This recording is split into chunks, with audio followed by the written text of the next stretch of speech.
A very warm welcome to all our listeners around the world. You're welcome to the TOKUNBO FERNANDEZ show, a show that promotes the true life stories and success stories of Africans and Caribbeans around the world doing great stuff every single day of your life. If there's a product or initiative you wish to share, feel free to give us a call on 0788 280 9005. That's 0788 280 9005. Or take time to visit our website, our international blog at www.tonyfernandez.co.uk.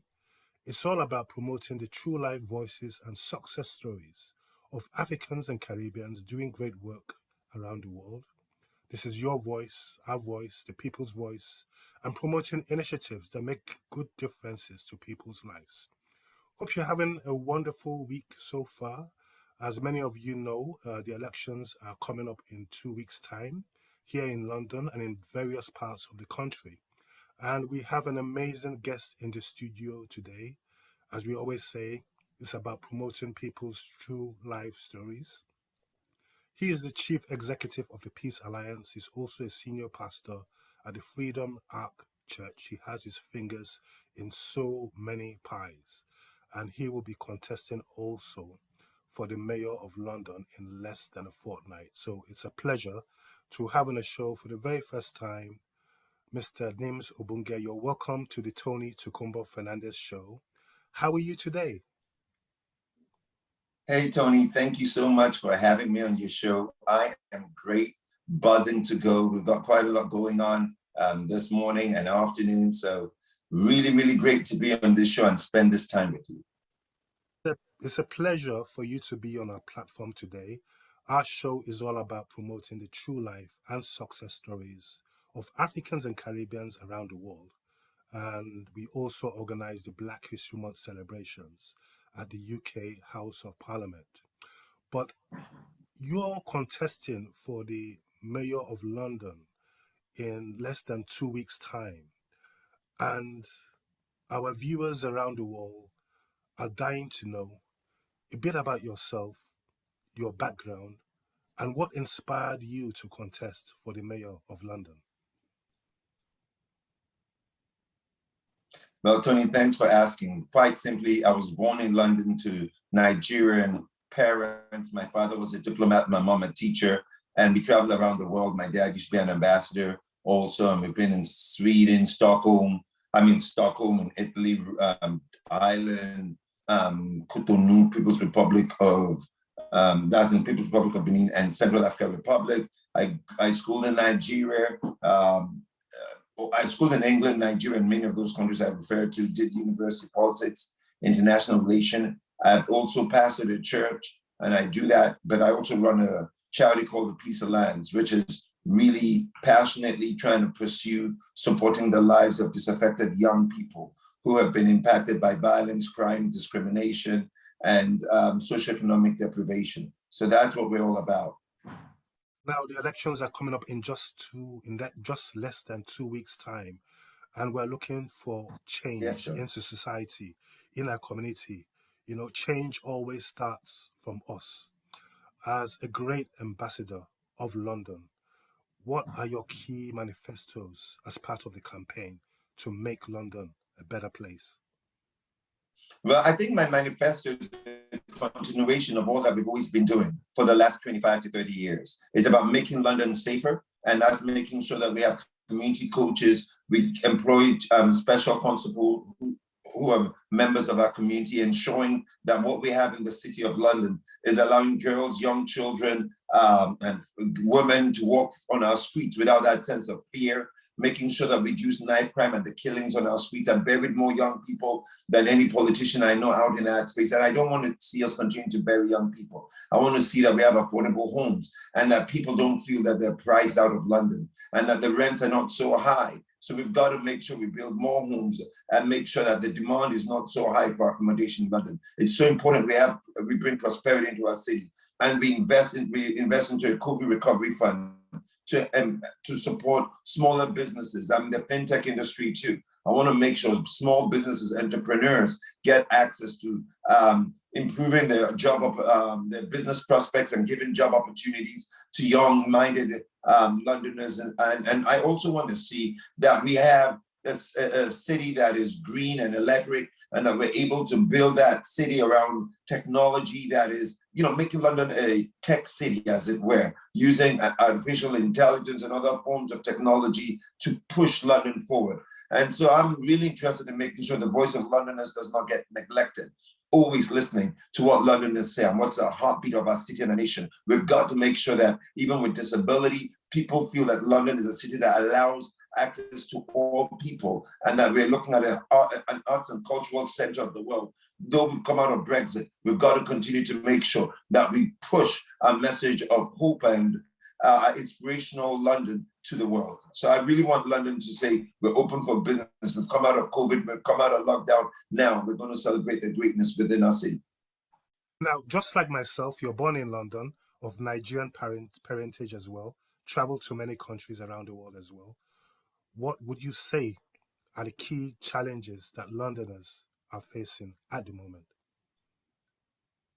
I think that we can't deny that in the last 15 months and the impact of COVID on our nation, mental health has gone up. We need to create a sense of mental well-being for those who feel who've been locked in at home. We've got to make sure that we're caring for the very basic essence of all Londoners. I think we've also got to build upon I talked about safety and security. I think that sense of fear and apprehension that has impacted folks, and we're seeing violent crime coming back up. People need to feel safe and make sure we push burglary down and we bring a sense of confidence around community and policing.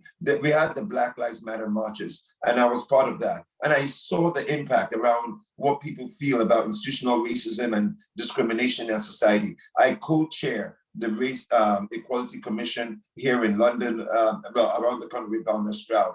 I want to make sure that we push out the issues of discrimination and institutional racism in our nation. I think that we are a great city and we need to be more integrated as a people. And without a doubt, business. That's got to be so important. Employment opportunities for Londoners. I run a food hub and a food bank. We have over 3,000 people that subscribe to our services Monday, Wednesday, Friday, and Saturday. We're having to give food and support to people who are vulnerable in London. I think that's got to stop. We've got to come to that place where we make sure that Londoners don't feel they have to be on the food poverty line. That's not the way London should be. We're a great city, and we've got to make sure that poverty does not have a place in a city such as ours. Now, you've mentioned about Black Lives Matter as well. How important do you feel people who look like you and me occupy the political space of decision making? Well, I think for the last 20-something years, I have sat around the table with Tony Blair, Gordon Brown, David Cameron, you name them, Theresa May. I've sat with Ken Livingstone, Boris Johnson, and I've continued to say, hey, I feel we're underrepresented. And I think that's a big thing. That's one of the reasons I'm stepping forward.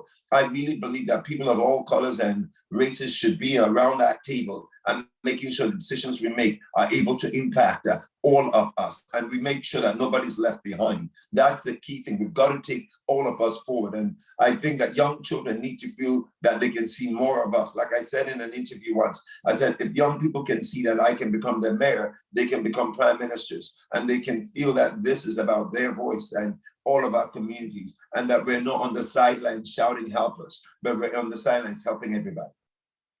Now, Mr. Obunge, you're going to be contesting in less than 2 weeks' time, and we're fully in support of your campaign. We'll be sharing this video and making it viral. I want you now to talk to all our listeners around the world.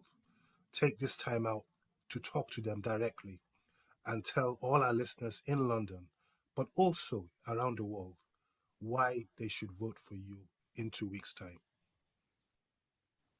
Well, hey, folks, I'm running as an independent mayoral candidate intentionally, because I think just like what happened to me yesterday when I gave somebody a flyer, you know what they told me? They said that they've normally voted in the past, but they've lost faith in politics. And I think many people have lost faith in politics, not just in the United Kingdom, but all over the world, because many politicians make promises they can't follow through on. And what we need to see a lot more honesty and integrity in our leadership so that people trust that when we say we'll do what we're going to do, that they can hold us to account. Now, my resume speaks so clearly, and I'd like you to check me out. It speaks so clearly. I deliver for London, and I intend to be a bridge for Londoners. London is a city of bridges. And what I want to do is I want to bridge the political divide so we don't have political thuggery where one is pulling down the other. I'm running as an independent mayoral candidate in order to bring together the differences that has always existed in our politics. And I want to make sure that those who have been voiceless suddenly feel that they have a voice and they have a stake in this city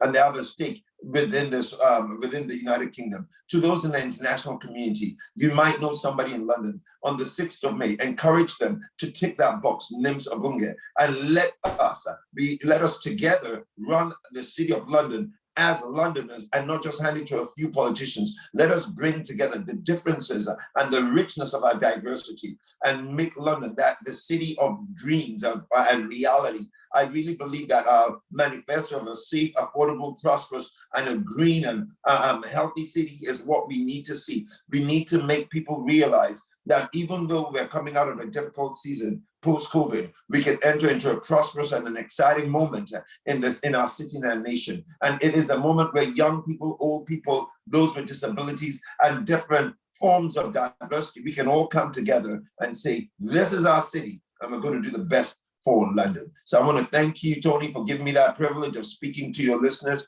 And I'm looking forward after the 6th of May to be the mayor of London and the people's mayor, one that's put in not because I belong to a party, but because the people said so. You've all heard it from Mr. Nims Obunge, campaigning for the mayor of London in less than 2 weeks' time. It's all about representing the voices who will make big change in London to your lives. Come out, let's make our votes count, and let's support this great ambassador. On a very final note, Mr. Obunge, what message do you have for all our listeners around the world today? And what social media handles out there they can reach you on? Well, thanks again, Tony. Well, guys, if you want to get in touch with us and you have ideas of what can work for London, please get in touch with us on nimsforlondon.com. Just simple, NIMS for London.com. FOR for London, as it were. Our social media handles are Nims Obunge UK. You can find us on Twitter, Instagram, Facebook. Follow us, just follow us and like some of the things. And then also take some of the messages that we're putting out on social media and share that with your friends and your colleagues. Have conversations about us. And I'm happy to try to engage with either myself or members of our team. We have a team of experts and professionals who will also be part of our message for bringing London to that place where we all want London to go. And so I do believe that this is a moment of change. I believe that we've been stuck in a certain position, but now it's time to transition to a place of great hope for the city of London. Thank you so much for listening to me. Thank you so much for giving me that opportunity. And I do pray after the 6th of May, we will all have cause to get excited about a new day that dawns on London. A pleasure to have you on the show, sir. And we are all in support of you. We're proud of you. And the story lives on. Thank you so much. Thank you, Tony. And thanks for having me on your show. Pleasure, sir.